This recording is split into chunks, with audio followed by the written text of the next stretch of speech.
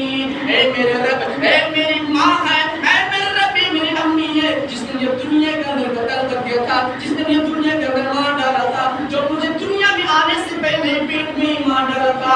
اے اللہ، وہ دنیا میں مجھے جگہ نہ دیے، آج اسے جنت میں جگہ نہ دے. اس نے مجھے دنیا کے اندر رحم نہ کیا ہے، آج اسے جنت کے اندر رحم نہ فرما. اے اللہ العالمین، اے میری ماں ہے جس نے میرے ساتھ غداری کی تھی، آج تو میری ماں کے ساتھ غداری کر.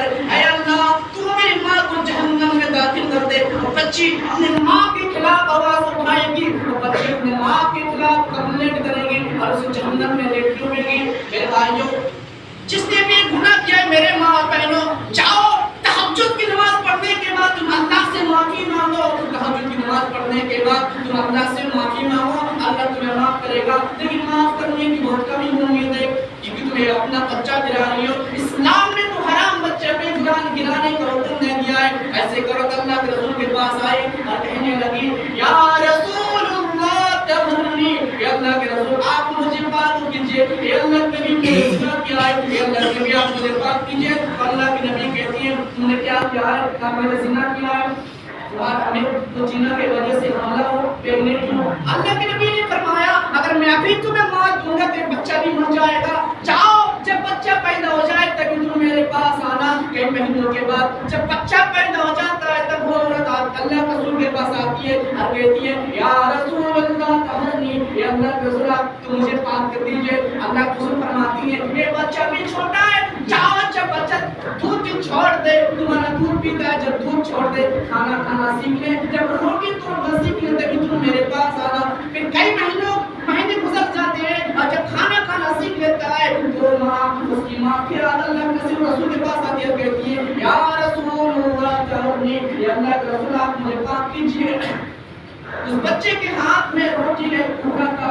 اللہ کے نبی فرماتے ہیں اس بچے کی ذمہ داری کون لے گا؟ اس بچے کو پڑھائے گا کون، لکھائے گا کون، کھلائے گا کون، پلائے گا کون؟ یہ صحابہ اپنا ہاتھ اٹھاتے ہیں کہتے ہیں یا رسول اللہ میں اس کی ذمہ داری لیتی ہوں، اب ذمہ داری لیتا ہوں. اللہ کے رسول اس صحابہ کے ہاتھ میں بچے کو تھما دیتے ہیں، اس صحابہ کے سپرد کر دیتی ہیں، اس کی ذمہ داری دے دیتی ہیں اور اس عورت کو سینے کے برابر گڈھا کھول کر گاڑ دیا جاتا ہے اور پتھروں سے ہلاک کر دیا جاتا ہے، پتھروں سے مار دیا جاتا ہے. میرے ساتھیوں، آج ہم گناہ پہ گناہ کرتے جا رہے ہیں، عورت بھی گناہ کرتے جا رہی ہے، مرد بھی گناہ کرتے جا رہے ہیں. میرے بھائیوں، میں آپ کو ایک بات بتا دوں کہ اللہ رب العالمین نے اللہ کے نبی کو بھی توبہ کرنے کا حکم دیا ہے. جیسے واستغفر اللہ ان اللہ کان غفور رحیم.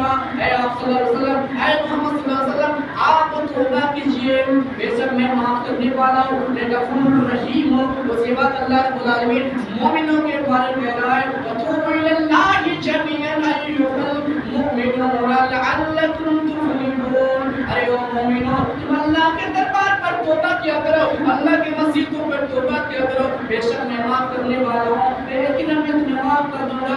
ہمیں ہی نہیں بلکہ اللہ کے نبی بھی توبہ کیا کرتے تھے. اللہ کے نبی بھی توبہ کیا کرتے تھے. جب آدم علیہ السلام اور حوا علیہ السلام اور ہوا اس کی بیوی ہوا کو جب جنت پر رکھ دیا گیا اور اللہ نے کہا اس درخت کا پھل نہ کھانا، لیکن جب آدم نے غلطی کر لی شیطان کے بہکاوے پر آ کر جب اللہ نے اسے جنت سے نکالا تو آدم علیہ السلام جمعہ کے دن آئے دعا کرنے لگے ربنا ظلمنا انفسنا وان لم تغفر لنا وترحمنا لنكونن من الخاسرین. اے ہمارے رب تو مجھے معاف کر دے، بے شک تو معاف کرنے والا ہے، اگر تو معاف نہ کیا تو میں بے شک خسارہ پانے والا سے رہوں گا، گناہگاروں میں سے رہوں گا. اس کے بعد حضرت نوح علیہ السلام دنیا کے اندر 950 سال پیغام دیتے رہے، لوگوں کو دین کی دعوت دیتے رہے 950 سال. لیکن اتنی کڑی محنت کے باوجود، اتنی محنت کرنے کے باوجود ماتر 80 لوگ اس کی محمد سلام کے اوپر 80 لوگ ایمان لائے تھے. محمد سلام کا ایک بیٹا بھی تھا, کئی بیٹے تھے لیکن ایک کا نام کنعان تھا. اللہ نے کہا اے محمد سلام اب تو تیرے طرف میں ایمان نہیں آ رہا ہے, تم ایک کشتی بناؤ. محمد سلام کشتی بنا رہے ہیں, جو بھی اس کے دشمن اس راستے سے گزرتے اسے ٹوکتے, ارے کشتی بنا رہے ہو, دور دور تک پانی کا کوئی نشان نہیں ہے, کوئی نمونہ نہیں ہے, نہ بارش آنے والی ہے نہ طوفان آنے والا ہے, تم کس وجہ سے کشتی بنا رہے ہو؟ محمد سلام کو جواب نہ دیتے. جب اللہ کا حکم آئے تم کشتی بنانے کے بعد سارے ایمان والوں کو لے کر اس کشتی پر چڑھ جاؤ. محمد سلام سارے ایمان والوں کو لے کر اس کشتی پر چڑھے. محمد سلام نے اپنے بیٹے کو پکارا, اے میرے بیٹے کنعان تم اس کشتی پر چلے آؤ. کنعان نے کہا نہیں پاپا تمہیں کشتی کی ضرورت ہے, ہمیں نہیں, اور بارش بھی آیا طوفان بھی آیا تو ہم اس پہاڑ پر چڑھ جائیں گے, پہاڑ کا پانی نہیں پہنچ سکتا ہے, ابھی تک کوئی سامان نہیں آیا جو پہاڑ تک پہنچا ہے. اس کے بعد دونوں باپ بیٹی کی درمیان بات چیت ہو ہی رہی تھی کہ اللہ کا عذاب شروع ہو گیا, نیچے سے پانی اٹھنے لگی, اوپر سے پانی برسنے لگی, لگاتار 40 دن تک پانی برسی تھی. اس کے بعد محمد سلام کا بیٹا کنعان ڈبکیاں لگانے لگا, ڈوبنے لگا. اس کے بعد محمد سلام کے اندر باپ والی کھیس آ گئی, باپ والی مایا آ گئی, باپ والی رحمت آ گئی. اس نے ہاتھ اٹھایا اللہ سے کہنے لگا کہ اللہ تیرا وعدہ تھا کہ اللہ تو نے کہا تھا میرے اہل والوں کو تم کچھ نہیں ہونے دو گے, میرے گھر والوں کو تم کچھ نہیں ہونے دو گے. اللہ نے کہا اے محمد سلام جس کی جانکاری تمہیں نہ ہو اس کے بارے میں تم مجھ سے نہ سوال کیا کرو, تمہیں یقین نہیں ہوتا, تم نہیں جانتی ہو کہ محمد سلام تم نہیں جانتی ہو کہ تمہارا بیٹا کنعان تیرے اوپر ایمان نہیں لایا تھا, وہ تمہارے گھر والوں میں سے نہیں تھا, وہ تمہارے خاندانوں میں سے نہیں تھا, وہ تمہارے قبیلوں میں سے نہیں تھا, تمہارے بیوی بھی تمہارے گھر والوں میں سے نہیں ہے, تمہارے بیٹی اور تمہارے بیٹا کنعان ڈوب رہے ہیں, وہ دونوں آج ہلاک ہو جائیں گے, وہ دونوں آج مر جائیں گے. اس سے معلوم ہوتا ہے. اس کے بعد نوح علیہ السلام دعا کرنے لگے, قل رب انی اعوذ بک ان اسالک لی ما لیس لک واستغفر لي ان اللہ کان غفورا رحیما. قل رب انی اعوذ بک ان اسالک لی بہ واستغفر لک اکن من الخاسرین. اے میرے رب تو مجھے معاف کر دے, اگر تو نے مجھے آغوش رحمت میں نہ لیا, رحمت والے گود میں نہ لیا, تو بے شک میں گنہگاروں میں سے ہو جاؤں گا. اس حدیث سے ثابت ہوتا ہے کہ اللہ کے اوپر کوئی دباؤ نہیں ڈال سکتا, اللہ کے اوپر کوئی چاپ نہیں کر سکتا. اللہ چاہے تو فقیر کی دعا کو قبول فرما لے, اللہ چاہے تو کسی غریب کی دعا کو قبول فرما لے, اللہ چاہے تو غار میں پھنسے ہوئے تین انسان کی دعا کو قبول فرما لے. میرے ساتھیوں اللہ کے اوپر کوئی دباؤ نہیں ڈال سکتا. اس کے بعد موسیٰ علیہ السلام کی کیا غلطیاں آئے جانتے ہیں. موسیٰ علیہ السلام راستے سے جا رہے تھے, دو کپتی آپس میں لڑائی جھگڑا کر رہے تھے, دو کپتی آپس میں لڑ رہے تھے. موسیٰ علیہ السلام نے اسے چھڑانے کی کوشش کی لیکن اس نے نہیں مارا. موسیٰ علیہ السلام نے ایک دوسرا یعنی ایک نوک اس کپتی پر لگا دیا, اس کپتی کی موت ہو گئی, ڈیتھ ہو گئی. اس کے بعد موسیٰ علیہ السلام دعا کرنے لگے, رب انی ظلمت نفسی فاغفر لی, اے میرے رب بے شک مجھے معاف کر دے, اور تو نے معاف نہ کیا لہذا تو معاف کر دے. اللہ رب العالمین کو معاف فوراً معاف کر دیا. اس کے بعد یونس علیہ السلام اپنے قوم میں رہا کرتے تھے, لوگ اس کے پر ایمان نہیں لائے تھے.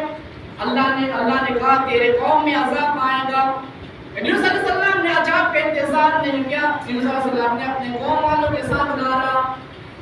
اس کے بعد وہ اسے معلوم تھا اور اللہ کا عذاب آئے گا تو مجھے بھی نہیں چھوڑے گا, قوم والے ڈوبیں گے, مریں گے, میں اپنے سماج سے رخصت ہو جاتا ہوں. وہ اپنے محلے سے رخصت ہو گئے, ہجرت کر کے دوسرے شہر جانے لگے. اس کے بعد اللہ کا عذاب نازل ہوا تو سارے پرندے, سارے دین, سارے گاج, سارے انسان, سارے عورت, سارے پکشی زندے پر گر پڑے, سارے پتھر زندے پر گر پڑے. اس کے بعد جب گر پڑے آپ دعا کرنے لگے اللہ کی عذاب روک دے, تو اللہ نے عذاب نازل نہیں فرمایا, اللہ نے عذاب نہیں دیا. جب لوگ کہنے لگے تمہارا بندہ یونس کہاں ہے, ہم سے اس کے اوپر ایمان لانے کے لیے تیار ہے, تب یونس وہاں آتا. اس سے معلوم ہوتا ہے اگر کوئی بندہ ان سے دعا کرتا ہے, توبہ کرتا ہے, تو اللہ عذاب نازل نہیں کرتا ہے. جب تک دنیا کے اندر انسان توبہ کرنے والا رہے گا, اللہ کرنے والا رہے گا, تب تک دنیا کے اندر قیامت نازل نہ ہوگی.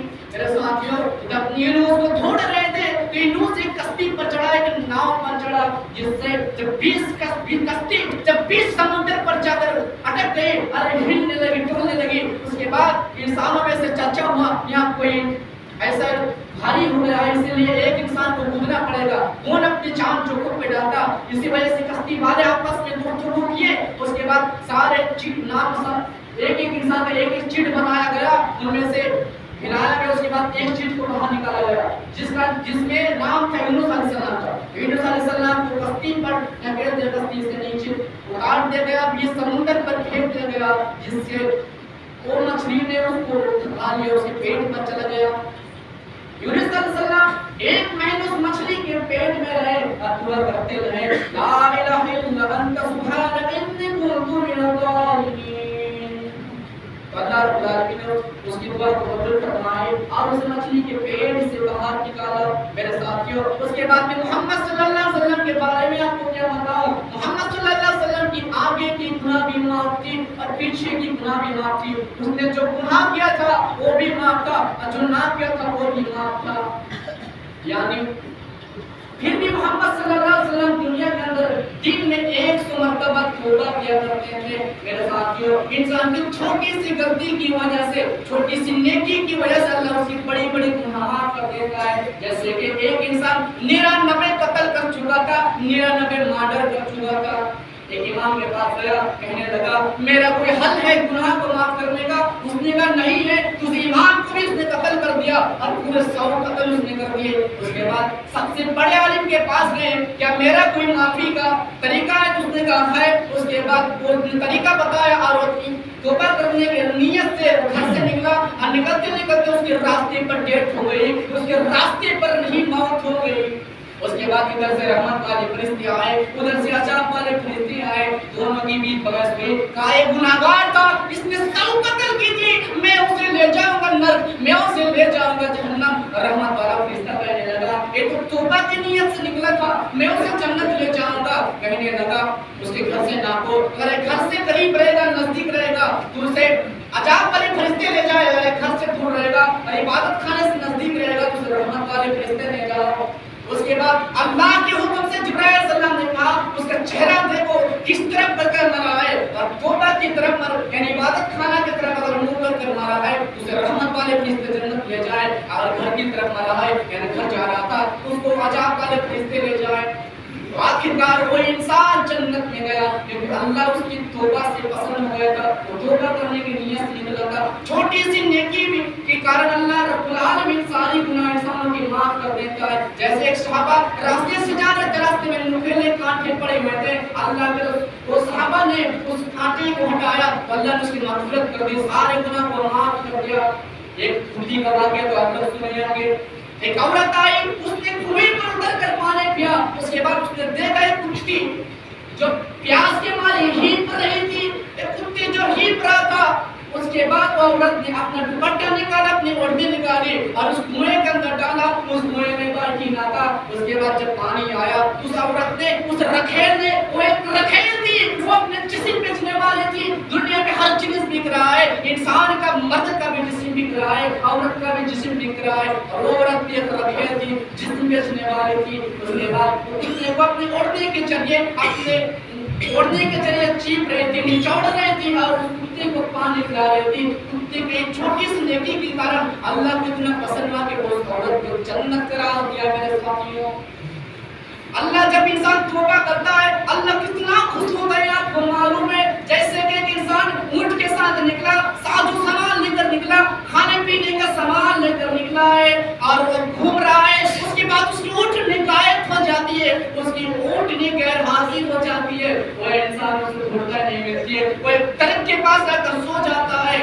اسے نیند آ جاتی ہے. آج جب اس کی مرنے کی حالت آ جاتی ہے، مرنے کی حالت آ جاتی ہے، یہ لوگ مرنے ہی والا نہیں مرا نہیں ہے، اور اس کی اونٹ اس کے سامنے آ جاتی ہے. وہ انسان اتنا خوش ہوتا ہے، اتنا خوش ہوتا ہے تو کہتا اللہ سے کہتا ہے انا ربک، میں تمہارا رب ہوں، انت امنی، تو میرا بندہ ہے. پھر بھی اللہ رب العالمین سے ناراض نہیں ہوتا ہے، اسی کی بات کہتی، اس دل سے نہیں کہتی.